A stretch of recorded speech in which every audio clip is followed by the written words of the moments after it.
What up, this is Rama Screen covering movies, TV, and entertainment, and here's my review of Spies in Disguise. Hey, before you watch this review, please subscribe to my channel, press that like button, and ring that bell so you can get notified whenever I post new videos. And if you would like to help support this channel, please do so at patreon.com/ramascreen. That's patreon.com/ramascreen. Let's rock this. There are so many talking birds in this movie. I thought I was watching the third installment of Rio franchise, but for reals though. Although Spies in Disguise probably will not end up as one of this year's great animated movies, but as a comedy, it kinda works. I find myself cracking up several times, especially at this film's kooky ways of making fun of Korean dramas. The movie does, however, run 20 minutes too long in my opinion. When dealing with a wacky concept like this, you want to keep the whole thing tight and concise so as to not lose anybody's attention span. Despite its flaws, I still find Spies in Disguise oddly entertaining. From 20th Century Fox and Blue Sky Studios, directed by Troy Quane and Nick Bruno, based on the animated short film Pigeon Impossible, Spies in Disguise voice stars Will Smith as your slick, smooth, suave super spy Lance Sterling, who's been framed for the crime he did not commit.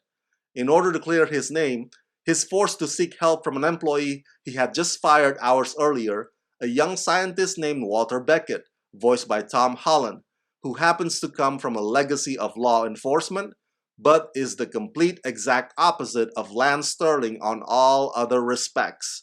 This unlikely duo have no choice but to work together as a team for the ultimate mission that will require an almost impossible disguise, transforming Lance into a fierce, majestic pigeon. I don't know nothing about pigeons other than they are rats with wings. So this film's above and beyond effort to make pigeons seem more than they actually are might or might not land with some people, depending on how open-minded you are about it. Now, Will Smith has starred as a super secret agent before in Men in Black, and he has voiced an animal before in the 2004 movie Shark Tale. So for him to voice an espionage bird with James Bond-esque gadgets would not be too far a stretch for him. It'd be like channeling the combination of those two previous characters. One observation that I like to point out is Tom Holland's character, Walter Beckett, is kind of like Peter Parker, but way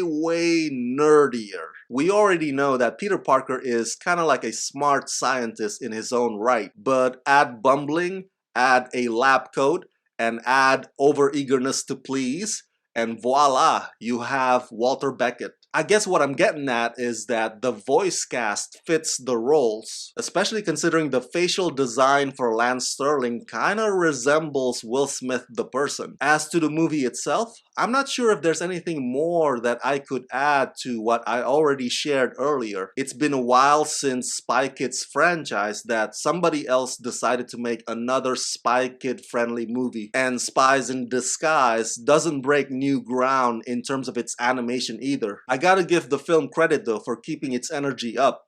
There's not much really downtime to my recollection. What this film particularly wants to emphasize again and again is the clash between destroying your villain and defeating your villain without having to kill them at all. It's a noble gesture, but I'm not sure if it will resonate, since I'm guessing most of the kids watching this film would probably be more distracted by the action and the gimmick. I still think that Spies in Disguise is a fairly fun thrill ride that kinda gets unnecessarily bloated a little bit, but it means well, and it's enjoyable enough. And if the kids like it, then who am I to hate on it?